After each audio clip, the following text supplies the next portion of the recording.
구원받은 자. 원양어선에서 일하면 보통 몇 개월 바다에 있다가 돌아온다고 합니다. 그동안 외부와 단절된 상태에 있기 때문에 엄청나게 답답할 것이고요. 또 상사와 싸워도 퇴근이라는 게 없고 숙식을 다 함께 해야 하기 때문에 계속 얼굴을 보면서 살아야 합니다. 어디 도망치거나 피해 있을 장소도 없기 때문에 특히 여성들에게는 불리한 조건입니다. 거기서 먹는 물은 바닷물을 정화해서 먹기 때문에 계속 그렇게 살다 보면 염분 때문에 치아가 상한다고 합니다. 여러 가지 몸도 안 좋아지고 또 하는 일이 험해서 잘 다치기까지 한다고 합니다. 그런 삶을 수개월 동안 하고 흔들리는 배 위에 있다가 돌아온다고 해요. 오늘 드디어 그런 원양어선 같은 곳에서 노아가 내립니다. 외부와 단절되었을 뿐 아니라 외부 세계라는 게 아예 없어요. 그리고 가족끼리 싸워도 어디 삐져서 좀 혼자 있을 만한 공간도 없었을 겁니다. 심지어 수많은 동물들과 함께 좁은 공간에서 수개월을 지내느라고 지쳤을 것이고 몸도 많이 상했을 거예요. 그러다가 드디어 오랜만에 땅을 밟습니다. 흔들리는 배 안에 수개월을 있다가 드디어 땅을 밟았습니다. 그런데 그 원양어선 같은 배 안에서 한참 동안 고생했다고 불평불만만 할 입장이 아닙니다. 오히려 생명을 건진받았기 때문에 감사해야 마땅하죠. 그 원양어선처럼 답답한 배라도 있어서 다행히 홍수에 살아남았잖아요.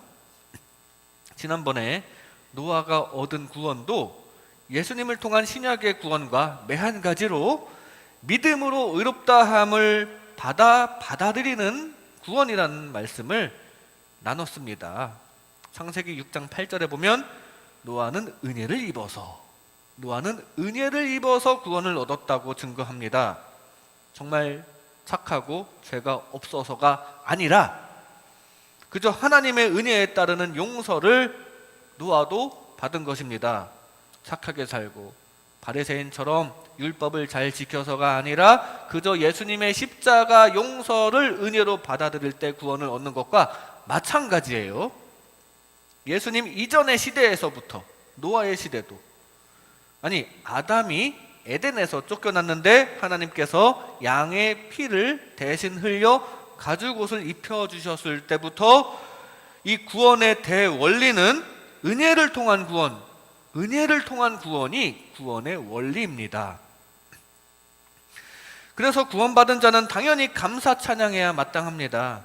그리고 오늘 노아의 방주 사건 이후에 노아의 태도를 통해 우리는 구원받은 자의 올바른 태도를 배울 수가 있습니다. 이 시간 이런 말씀을 나눌 때 역시 은혜로 구원을 얻은 저와 여러분들도 감사 찬양 잘 하고 끝까지 계속되는 이 죄를 계속 용서받고 믿음을 지켜 영원한 하나님의 나라에서 구원을 완성하는 저와 여러분 되시기를 주님의 이름으로 축복합니다. 먼저 구원받은 자는 찬양하는 것이 마땅합니다.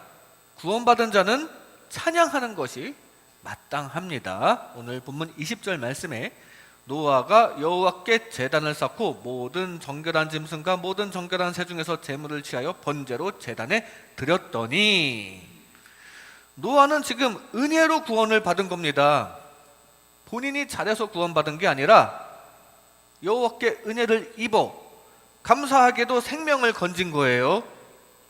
그리고 배 위에서도 수개월 동안을 물이 빠지기를 기다렸는데 그 시간 동안 답답하기도 했고 배가 흔들려서 몸도 편하지 않았는데 이제 드디어 배에서 내리라는 지시가 떨어졌고 정말 오랜만에 흔들리지 않는 땅바닥을 느끼게 되었습니다. 여기까지가 사실 다 하나님의 은혜라는 거죠. 그리고 당연한 수순이지만 노아는 맨 먼저 하나님께 찬양을 했습니다. 이 모든 항해 여정을 마치고 나니 감사 찬양을 하게 되었는데, 구원해 주신 것을 감사했고요, 또 배 위에서 무사했음을 감사했습니다. 원래 우리에게 허락하신 창조물들을 암수 한 쌍씩 남겨주신 것을 감사했고요, 가족을 남겨주신 것을 감사했을 것입니다. 이렇게 구원받은 자는 찬양하는 것이, 감사해서 찬양하는 것이 마땅합니다. 구원이 너무 감사하고 감격스러워서 찬양이 절로 나와야 그게 진짜 구원받은 사람입니다. 주님의 구원하심에 항상 감사 찬양하시기를 바랍니다. 노아가 세상에 나왔어요. 방주에서 이제 세상을 나왔습니다. 드디어 땅을 밟게 된 노아가 할 일이 얼마나 많았겠습니까? 당장 집도 없는데 옛날에 쓰던 집이 있어도 다 물이 차서 물을 머금고 다 망가져 있어서 또 말려야 할 것이고요, 당장 오늘 밤 잠을 자기 위해서라도 정비할 게 한두 가지가 아니었을 겁니다. 그런데 그는 만사 다 제쳐놓고 먼저 하나님께 감사와 헌신의 제단부터 쌓았다는 사실이에요. 감사 찬양을 드림으로써 하나님과의 관계를 최우선으로 삼았다는 사실입니다. 사실 하나님께서 함께 하셔야 세상 일도 순탄해지거든요. 이렇게 하나님을 먼저 찾은 게 사실 올바른 처신입니다. 우리도 하나님을 먼저 찾는 슬기로운 주님의 자녀 되시기 바랍니다. 그래서 우리는 새로운 장소를 허락받을 때 하나님께 기도 먼저 하는 것이, 기도를 먼저 하고 시작하는 게 습관이 되어 있죠. 이곳에 성령님 가득하셔서 좋은 일 있게 해주세요. 개업할 때에도 하나님 도와주셔서 번창하게 해주세요. 차를 새로 뽑았을 때에도 주님 함께 하셔서 안전하게 해주세요. 뭔가 처음 시작할 때에도 하나님께 기도함으로 시작하는 경우가 많죠. 넓은 의미에서 그게 다 사실 구원이거든요. 새로운 처소로의 구원, 새로운 사업으로의 구원, 그걸 준비하는 고된 음지 같은 과정이 끝나고 그걸 준비하는 이 방주 안에서 인내의 시간이 있었듯이 이 고된 세월이 끝나고 이제 양지로 나왔을 때 하나님께 반드시 감사 찬양하시기를 바랍니다. 노아는 구원받았지만 앞으로 꽃길만 펼쳐진 건 아닙니다. 심지어 죄도 계속 짓게 되어요.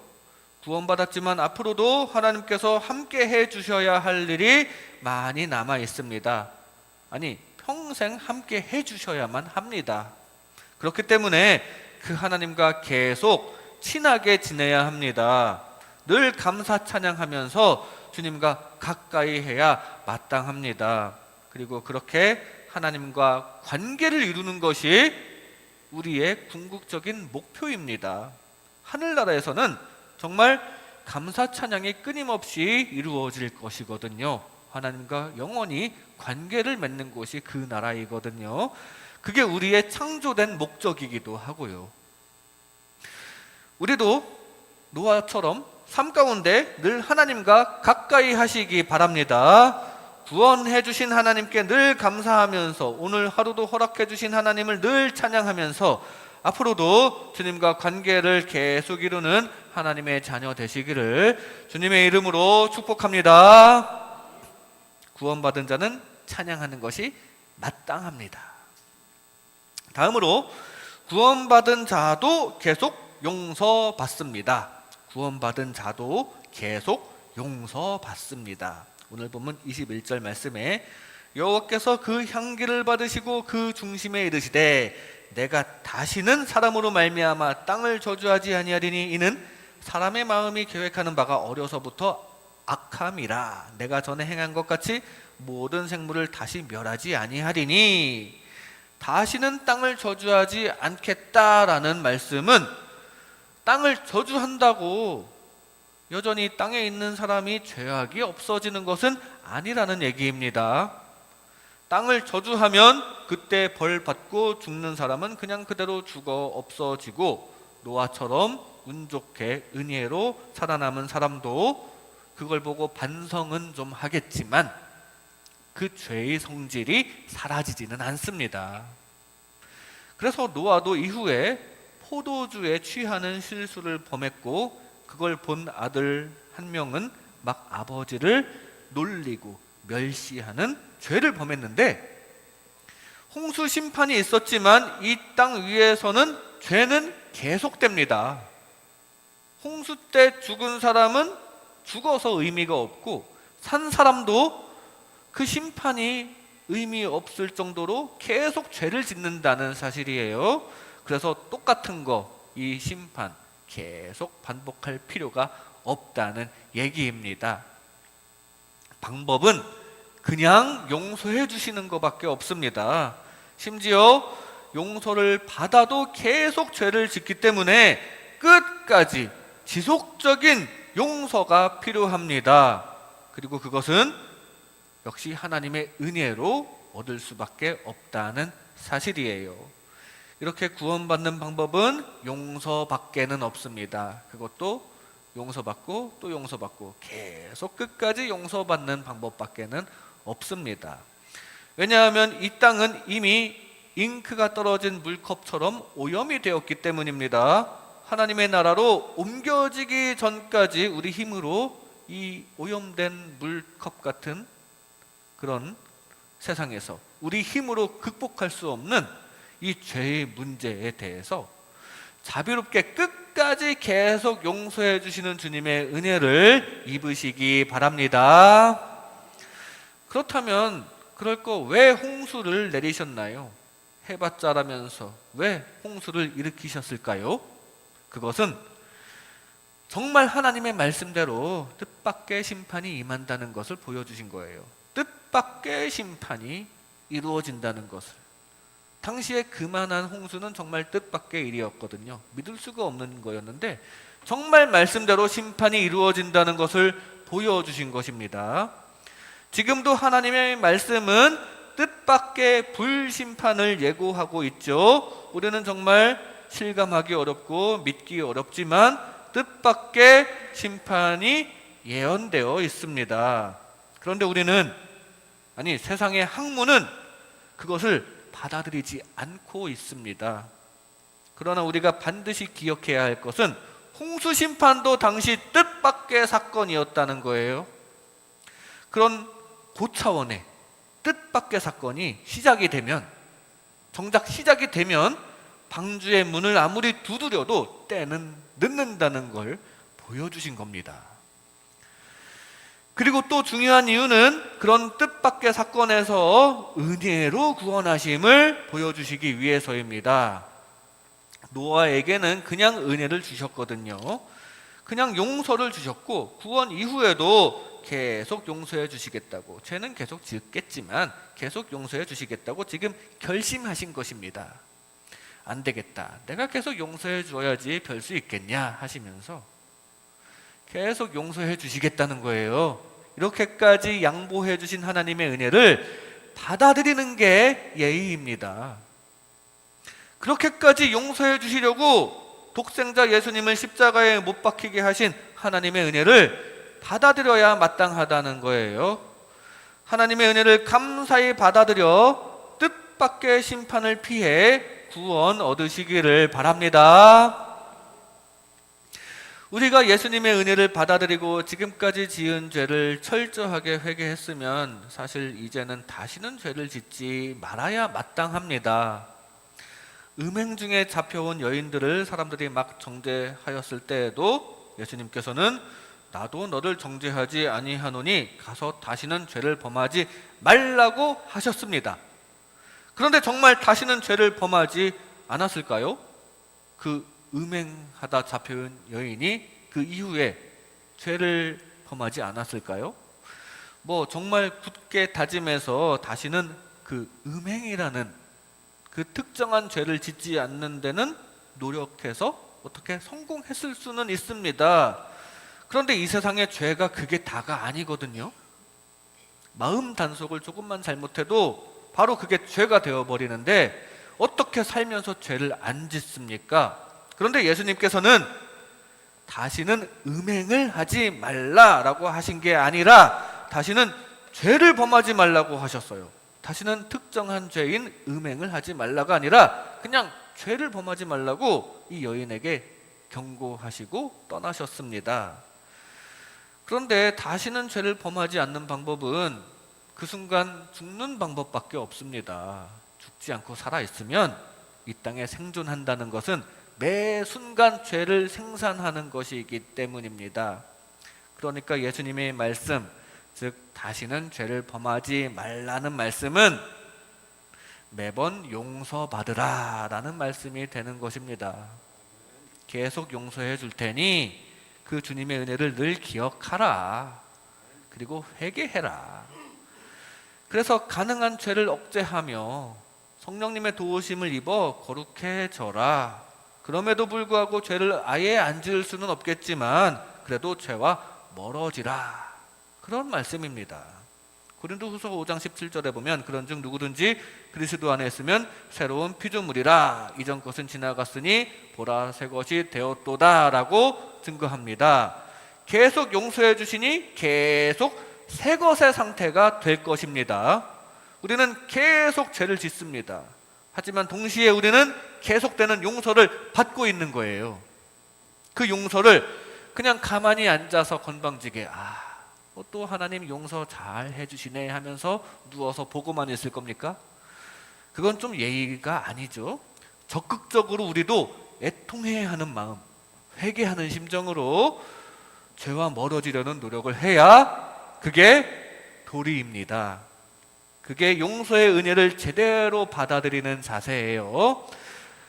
그러므로 그렇게 늘 회개하면서 용서의 은혜를 절대 놓지 마시기 바랍니다. 그 용서의 은혜를 우리가 부인하는 순간, 거절하는 순간 용서 못 받은 죄가 켜켜이 쌓이게 됩니다. 매 순간 짓는 죄가 그냥 쌓이게 되는 거예요.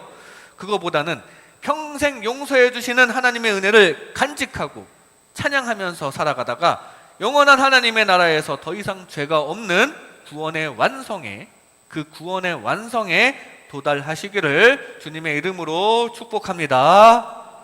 구원받은 자도 계속 용서받습니다. 마지막으로 구원받은 자에게도 고통이 따릅니다. 구원받은 자에게도 고통이 따른다는 사실이에요. 오늘 본문 22절 말씀에 땅이 있을 동안에는 심음과 거둠과 추위와 더위와 여름과 겨울과 낮과 밤이 쉬지 아니하리라. 번제를 받으신 하나님께서 그 번제를 흠향하시고 나서 하시는 말씀이 저주입니다. 저주를 하신 것 같아요. 심음과 거둠만 보면 그 자체는 저주는 아니죠. 특히 뭔가를 거두는 거, 수확하는 거, 그것은 저주는 아닙니다. 축복입니다. 심음과 거둠, 추위와 더위, 여름과 겨울, 낮과 밤은 그냥 정상적인 세상을 가리키는 것으로 보입니다. 그러나 이 정상적으로 보이는 세상은 사실 정상이 아니에요. 에덴 동산에서 쫓겨난 세상의 모습 그대로를 의미하는 것으로서 여전히 저주가 가득한 세상입니다. 수확을 위해서는 심는 고통과 인내가 있어야 하고요. 사실 그런 거 필요 없이 그냥 다 주어지는 세상이었는데 이런 심는 고통이 추가된 거예요. 저주입니다. 그리고 천국에는 없을 추위와 더위, 그리고 에덴 동산에도 없었던 여름과 겨울을, 그런 각종 인생의 고통을 우리는 여전히 버텨내야만 하는 이 비정상적인 삶에 던져진 것입니다. 우리는 정상적인 것 같지만 사실 에덴 동산이 그렇게 창조된 게 아니거든요. 하나님께서는 번제, 즉 좋은 거 받으시고 그래 잘했다 칭찬이 아니라 오히려 그래 너네 계속 이 저주받은 땅에서 좀 살고 있어라, 저주를 주시는 것처럼 보여서 뭔가 좀 어색할 수 있지만 이 저주는 사실 하나님께서 원하시는 게 아니고 그냥 이 땅의 기본값일 뿐입니다. 이 땅의 기본이 그런 저주받은 상태인 거예요. 그리고 하나님의 의도는 이 저주 가운데에서 우리를 건져내시는 거, 그게 하나님의 의도입니다.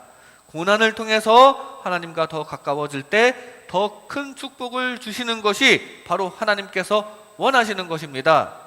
즉 이 땅에서 인내하면서 믿음을 지키라는 얘기입니다. 그러면 결국 건져내시겠다, 그런 축복의 말씀을 하신 거예요.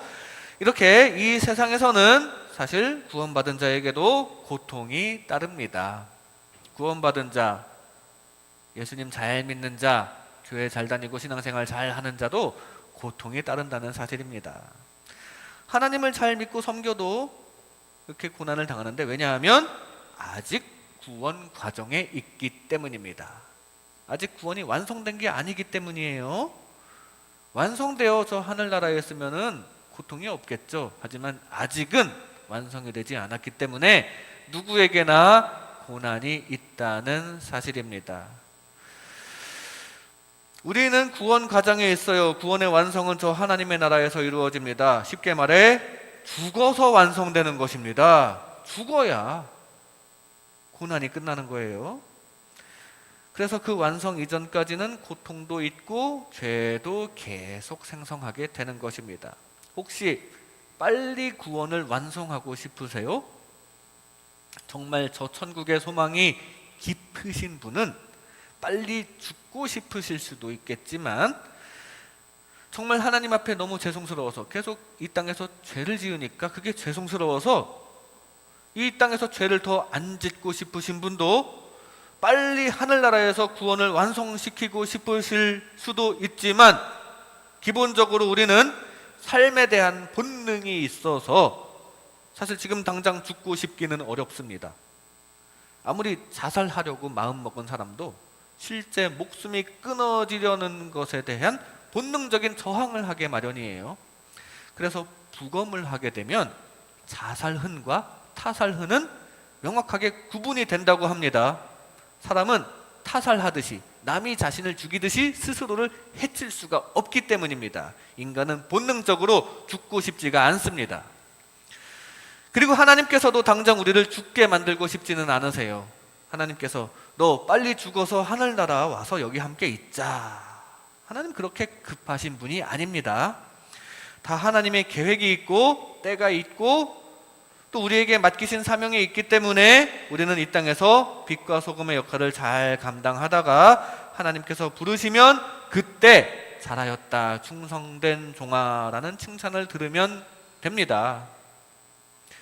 그리고 우리는 천국의 상을 쌓아야 하거든요. 이 땅에서. 그것을 위해서 반대급부로 땅에서 심는 고통과 추위와 더위를 감내하는 고통이 있고, 거기에 대해 우리의 인내가 필요한 것입니다. 그러다 보면 또 이 땅에서도 하나님께서 진정한 축복으로 채워주십니다. 왜냐하면 고난 중에도 하나님을 의지하는 모습을 그렇게 기뻐하시거든요. 그래서 지난번에 와서 찬양으로 간증해 주신 전도사님께서도 고난을 간증하셨죠. 고난 후에 축복의 참맛을 알아서 심지어 이렇게까지 기도했다고 합니다. 하나님, 저에게 고난을 주세요. 저는 이 고난 이후의 축복까지는 어떻게 믿는다고 해도 고난을 달라고까지는 하지 못할 것 같아요.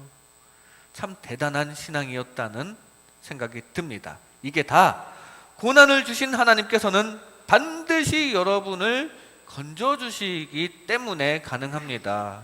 고난 가운데 거하게 하신 하나님께서 반드시 여러분들을 건져주실 줄로 믿습니다.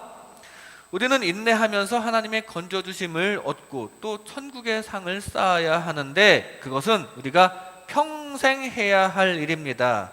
이 땅에서 인내 잘하는 만큼 영원한 행복으로 돌아올 것입니다. 인내로 주님의 나라에 투자 잘하는 저와 여러분 되시기를 바랍니다. 우리는 삶에 대한 본능이 있지만 따지고 보면 다 고생, 고난, 고통이거든요. 설령 나는 행복하다고 느끼는 인생도 사실 하늘의 행복에 비하면 그 별거 아닐 겁니다. 뭔가 부족한 게 이 세상이에요.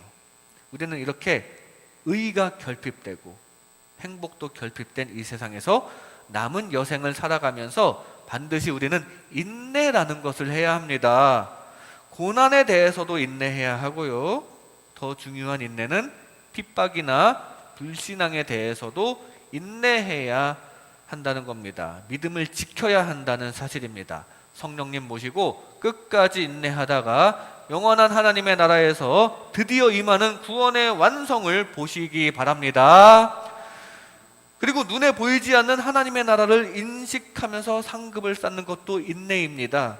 이 세상에서 눈에 안 보이는 이 성경적인 진리를 간직하는 것도 인내예요. 인내 잘 하시기 바랍니다. 우리의 하늘 향한 길을 방해하는 여러 가지에 대해서 우리의 인내를 도와주시는 성령님 모시고 잘 인내하시다가 결국에 도착할 하나님 나라에서 영원히 하나님 가까운 곳에서 찬양하시는 주님 나라 백성 되시기를 주님의 이름으로 축복합니다. 이 시간 구원받은 자라는 제목으로 하나님의 은혜를 나눴습니다. 구원받은 자는 찬양하는 것이 마땅합니다. 늘 감사하며 하나님과의 관계를 계속 이루시기 바랍니다. 구원받은 자도 계속 용서받습니다. 늘 회개하며 하나님의 은혜를 간직하시기 바랍니다.